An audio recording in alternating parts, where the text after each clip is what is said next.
اعوذ باللہ من الشیطان الرجیم بسم اللہ الرحمن الرحیم۔ یہاں یہ چار صورتیں جو تھیں اس سورہ اس گروپ کی، وہ میں نے عرض کیا تھا کہ چار ایک مزاج کی ہیں، اور اب جو چار ہیں وہ ایک مزاج کی ہیں، اور یہ چاروں اب شروع جو ہو رہی ہیں وہ الف لام میم سے ہو رہی ہیں۔ ان میں سب سے پہلی سورۃ العنکبوت، بسم اللہ الرحمن الرحیم، الف لام میم، احسب الناس ان یترکوا ان یقولوا آمنا وهم لا یفتنون، صدق اللہ العظیم۔ یہ صورت مبارکہ اچھی طرح نوٹ کر لیجئے کہ تقریباً تعین کے ساتھ ہم کہہ سکتے ہیں کہ یہ سن 5 نبوی میں نازل ہوئی ہے، اور صورت اس وقت یہ ہو چکی تھی مکے کے اندر کہ مسلمانوں کو ہر طرح سے ستایا جا رہا تھا۔ 3 سال تک تو یہ ہوا ہے، حضور نے جب اپنی دعوت کا آغاز کیا تو پہلے 3 سال تو یہ ہے کہ کوئی زیادہ الارم محسوس نہیں کیا، خطرہ محسوس نہیں کیا مکے والوں نے، بلکہ انہوں نے کوشش یہ کی کہ چٹکیوں میں اڑا دیں۔ استہزاء ہے، تمسخر ہے، شاعر ہے، ساحر ہے، یہ ہے وہ ہے، جو بھی کہہ کر کہ جیسے کہ ول جو ہوتی ہے کسی کی، اگر یہ ان کی جو ول ہے اس کو کل کر دیا جائے تو اگر یہ بددل ہو کر بیٹھ جائیں محمد تو یہ سارا معاملہ خود ہی ختم ہو جائے گا۔ جو داعی ہے، جو لیڈر ہے، اگر اس کی جو قوت ارادی ہے اسے کسی طرح ختم کر دیا جائے تو استہزاء سے، تمسخر سے، یہ پرسیکیوشن جو تھی وربل تھی، زبانی۔ لیکن جب انہوں نے دیکھا کہ یہ دعوت تو بڑھ رہی ہے، اور سب سے بڑھ کر یہ ہے کہ ہمارے غلاموں کے طبقے میں سے لوگ ان کے پاس آ گئے ہیں اور ایمان لے آئے ہیں، اور ہمارے نوجوان ان کے گرویدہ ہو گئے ہیں، ہمارے نوجوان ان کے پر ایمان لے آئے ہیں، اور اونچے گھرانوں کے نوجوان، مصعب بن عمیر آ گیا ہے، اور عثمان ابن عفان آ گیا ہے رضی اللہ تعالیٰ عنہما، اور فلاں آ گئے ہیں، سعد ابن ابی وقاص آ گیا، وہ بھی نوجوان تھے، یہ جو اس طرح کے اونچے گھرانوں کے لوگ آ گئے ہیں۔ تب انہوں نے پھر فیصلہ کیا کہ اب ان کو سزا دی جائے، انہیں مارا جائے، انہیں گھروں میں بند رکھا جائے، اور خاص طور پر جو غلام تھے بیچارے، جن کے کوئی وہاں حقوق تھے ہی نہیں۔ غلام تو اپنے آقا کی ملکیت ہوتا تھا، وہ اگر آقا اپنے غلام کو قتل بھی کر دے تو اس پر کوئی جرم نہیں، اس لیے کہ ایسے ہی ہے جیسے کہ آپ کی بکری تھی، جب تک آپ نے چاہا گھر میں اپنے باندھے رکھا، اس کا دودھ پیا، جب آپ نے چاہا اس کو ذبح کیا اور گوشت کھا لیا، تو اس میں آپ کو کون پوچھے گا کہ یہ بکری کیوں ذبح کی تم نے؟ بھائی بکری میری ملکیت تھی۔ اسی طریقے سے غلام کو تو جو چاہے وہ کر سکتے تھے، جس طرح چاہیں ستائیں، ماریں، ہلاک کر دیں، کوئی ان پر مقدمہ قائم نہیں ہو سکتا، ایسا اس لیے کہ وہ اس کی ملکیت تھے۔ تو سب سے زیادہ شدید معاملہ جو ہوا ہے وہ غلاموں کے ساتھ ہوا، حضرت بلال رضی اللہ تعالیٰ عنہ، حضرت ابو فقیر رضی اللہ تعالیٰ عنہ۔ پھر یہ کہ کچھ اور لوگ وہاں پر ایسے تھے جو حلیف کی حیثیت سے رہتے تھے، وہ قرشی نہیں تھے، غلام بھی نہیں تھے لیکن قرشی بھی نہیں تھے، لیکن یہ کہ مکے میں ان کا قیام تھا کسی قرشی کے امان، اس سے امان لے کر، اس کے حلیف کی حیثیت سے۔ جیسے یہ آئے تھے جو یاسر رضی اللہ تعالیٰ عنہ، یہ یمن سے آئے تھے،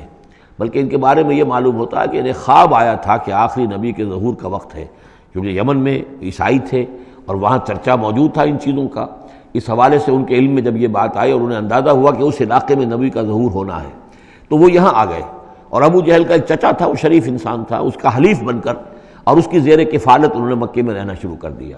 اور اسی کی یہ لونڈی تھی حضرت سمیہ رضی اللہ تعالی عنہ۔ تو جو آقا تھا ابو جہل کا چچا، اس کی اجازت سے حضرت سمیہ سے نکاح کر لیا، اور اللہ نے ان کو بیٹا دیا جس کا نام عمار ہے۔ تو عمار اور ان کے والد یاسر اور والدہ عمار کی اور یاسر کی اہلیہ یہ سمیہ، یہ 3 کا خاندان تھا۔ وہ جو چچا تھا ابو جہل کا، اس کا انتقال ہو گیا، اب گویا کہ اس خاندان کی سربراہی ابو جہل کے ہاتھ میں ہے۔ تو اس نے ان 3 پر جو بھی تشدد کیا ہے سب سے زیادہ، 2 کو تو اس ٹارچر کے ذریعے سے، اور ٹارچر کے پھر آخری نتیجے میں ان کو دونوں کو شہید کر دیا، حضرت یاسر کو بھی اور حضرت سمیہ کو بھی رضی اللہ تعالیٰ عنہما۔ اور عمار نے بمشکل جو ہے جان بچائی، اپنے ایک کلمہ کفر کہہ کر پھر انہوں نے جان بچا لی، اور پھر اس پر پچھتائے بھی بہت کہ یہ میں نے کلمہ کفر کیوں کہا، لیکن قرآن مجید میں یہ بات واضح کر دی گئی کہ صرف جان بچانے کے لیے کلمہ کفر انسان کہہ جائے اور اس کا دل جو ہے وہ مطمئن ہو ایمان کے اوپر، تو اللہ تعالیٰ معاف فرمانے والا ہے۔ بہرحال یہ جو تشدد ہو رہا تھا شدید، انہی میں سے ایک ہے خباب بن الارت رضی اللہ تعالیٰ عنہ۔ یہ لوہار کا کام کرتے تھے، یہ بھی کوئی اونچے گھرانے کے آدمی نہیں تھے۔